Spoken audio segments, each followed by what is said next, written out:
people suffer from some sort of mental illness. So, if we were to go 1, 2, 3, 4, it's you, sir. Yeah, you with the weird teeth. And he next to him. You know who you are.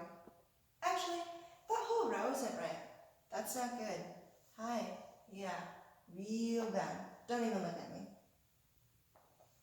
I am one of the 1 in 4. Thank you. I think I inherited it from my mother, who used to crawl around the house on all 4s. She had 2 sponges in her hands, and she had 2 tied to her knees. My mother was completely absorbent, and she would crawl around the house behind me going, "Who brings footprints into a building?" So that was kind of a clue that things weren't right. But before I start, I would like to thank the makers of lamotrigine, sertraline, and reboxetine, because without those few simple chemicals, I would not be vertical today. Ruby Wax, an American actress and mental health campaigner, urges us to put an end to the stigma of mental illness. In her 2012 TED Talk, "What's So Funny About Mental Illness?" she explains that any part of the body can be broken to elicit sympathy, except for the brain. But why? So how did it all start? My mental illness? Actually, I'm not even going to talk about my mental illness. What am I going to talk about? Oh, yes, of course. So I always dreamt that when I had my final breakdown, it would be because I had some deep, Kafkaesque existentialist revelation. Or maybe Kate Blanchett would play me and she would win an Oscar for it. But that's not what happened. I had my breakdown during my daughter's sports day. All the parents were in the parking lot, eating food in the back of their cars, and only in English, eating their sausages. They loved their sausages. Lord and Lady Rigamortis were nibbling on the tarmac, and then the gun went off, and the girlies started running, and all the mummies went, "Run! Run, chlamydia! Run! Run like the wind!" Who names their child chlamydia anyway?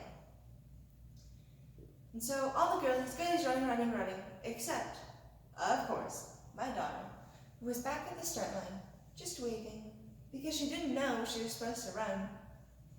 So I took to my bed for about a month, and when I woke up, I found that I was institutionalized.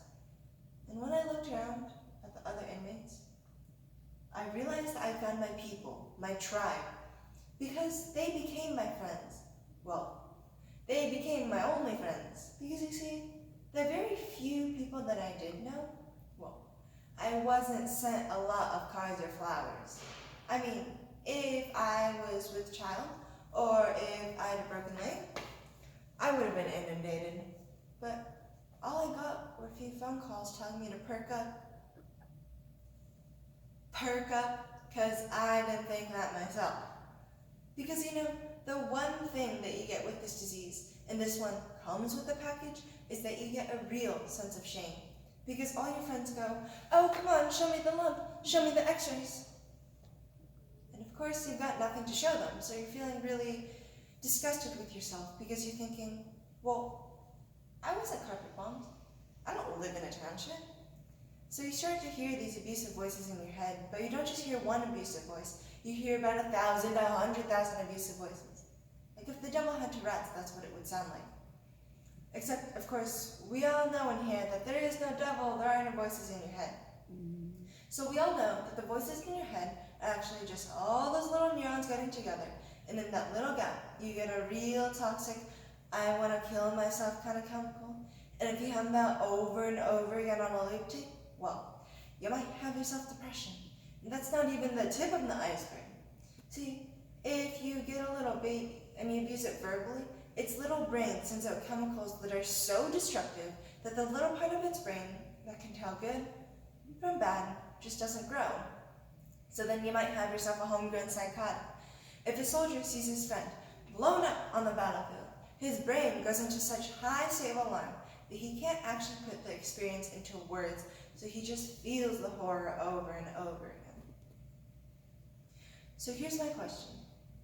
My question is, how come whenever people have mental damage, it's always an active imagination? How come every other organ in your body can get sick and you get sympathy, except for the brain. Now, I'd like to talk a little bit more about the brain. Let me just start off by saying that there is some good news. There is some good news. We've come a long, long way. We started off as a teeny tiny little one-celled amoeba. Tiny, just sticking out to a rock, and then, voila, the brain. This little baby has a lot of horsepower. It comes completely conscious. It's got state-of-the-art lobes. We've got the occipital lobe so we can actually see the world. We've got the temporal lobe so we can actually hear the world. And here we've got a little bit of long-term memory. So you know that night that you want to forget when you got really, really drunk? Yeah, you know what I'm talking about. Whoop, bye-bye, gone.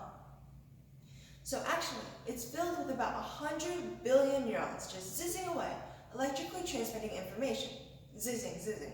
And so, for every single one neuron, you have from 10,000 to 100,000 different connections or dendrites or whatever you want to call them. So, every time you learn something or you have an experience, that bush grows, the bush of information. Can you imagine? Every single human being is walking around with that equipment. Even Paris Hilton. Go figure. But I got some bad news for you folks. And this one isn't for the 1 and 4. This one is for the 4 and 4. We are not equipped for the 21st century.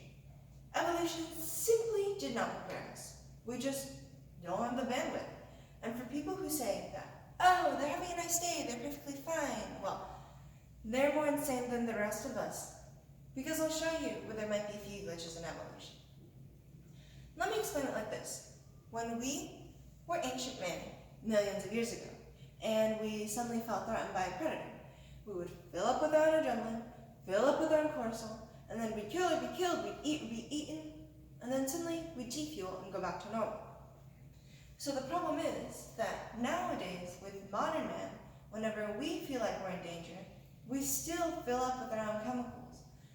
Since you can't kill traffic wardens or eat estate agents, the fuel just stays in our bodies over and over again, so we're in a constant state of alarm. And here's another thing that happened. About 150,000 years ago, when language first started, we started to put words to this constant emergency. So all of a sudden, it wasn't just, oh my god, there's a saber-toothed tiger, which could be. Suddenly it was, oh my god, I didn't send the email. Oh my god, my thighs are too fat. Oh my god, everyone can say I'm so stupid. I didn't get invited to the Christmas party.